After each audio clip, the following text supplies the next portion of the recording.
মানুষটি হচ্ছে সহজ সরল। সিনেমা, কবিতা, গান খুব কঠিন হয়ে যাচ্ছে। হ্যাঁ, ফিমেল ফোর দেখলে বুঝতে পারবে সবাই। এটা সিনেমা এখনো আমি জানি না কবে আসবে। যে আমি সবসময় অবজার্ভ করেছি যে অমি সহজ সরলকে ভীষণ ভালোবাসে।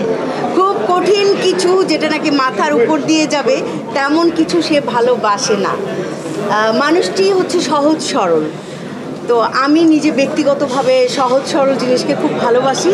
আমি দাবি করি আমি খুব সহজ সরল, সেই জন্য আমার কাছে ফিমেল ফোর খুব ভালো লেগেছে, আগেরগুলোও ভালো লেগেছে।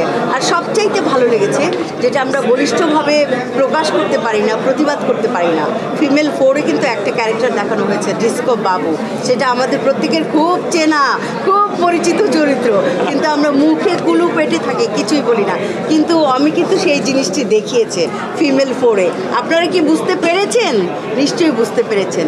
তো অমি সবসময় নিজে সহজ সরল, এই জন্য একটা সহজ সরলভাবে গল্পটা বলে যায়। দিন দিন আমাদের জীবন খুব কঠিন হয়ে যাচ্ছে। আমাদের শিল্প, সংস্কৃতি, সিনেমা, কবিতা, গান খুব কঠিন হয়ে যাচ্ছে। মনে হচ্ছে বুঝতে পারছি না।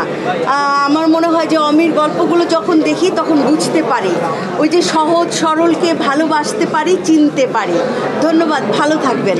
এইটা না আমারও প্রশ্ন, এই জিনিসটার মানে আমি জানি না। হ্যাঁ, ফিমেল ফোর দেখলে বুঝতে পারবে সবাই। আর আপাতত মনে হচ্ছে এটা আমার নাম হয়ে গেছে, সবাই এটাই ডাকছে। অমি ভাইয়ের আগে কাজ দেখা হয়েছে, আমি প্রত্যেকটা কাজে খুব এনজয় করেছি, ভালো লেগেছে। আজকে হলে যখন দেখছিলাম তখন খুবই ভালো লাগছিল এবং একটা সেকেন্ড ব্রিথ করার টাইম পাইনি, ফুল অফ এন্টারটেনমেন্ট, খুব এনজয় করেছি আমি।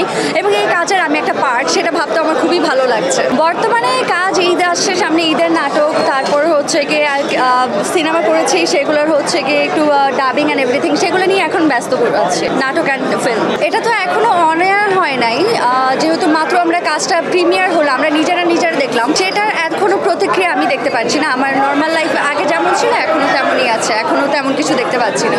শ্যামা কাপু করলাম, তারপর হচ্ছে আরও 2টা ফিল্ম আসবে সামনে, তারপরে এই যে কাজটা করলাম সেটা খুবই ভালো হয়েছে। সো আস্তে আস্তে কাজ করা হবে। আর মাঝে আমি নিজেও এত ব্যস্ত ছিলাম যে আমি কাজে করতে পারিনি এত মন দিয়ে, জয়েন করতে পারিনি। হ্যাঁ, ফিল্ম তো হচ্ছে কি শ্যামা কাপু করলাম, এরপরে হচ্ছে কি আমার আরও 2টা সিনেমা করা হয়েছে। একটা হচ্ছে মুস্তাফিজুর রহমান মানিক ভাইয়ের, আরেকটা হচ্ছে এস.এম. কাইয়ুম ডিরেক্টর। ওই 2টা সিনেমা এখনও আমি জানি না কবে আসবে, সেগুলো নিয়ে এখন আশাবাদী আমি।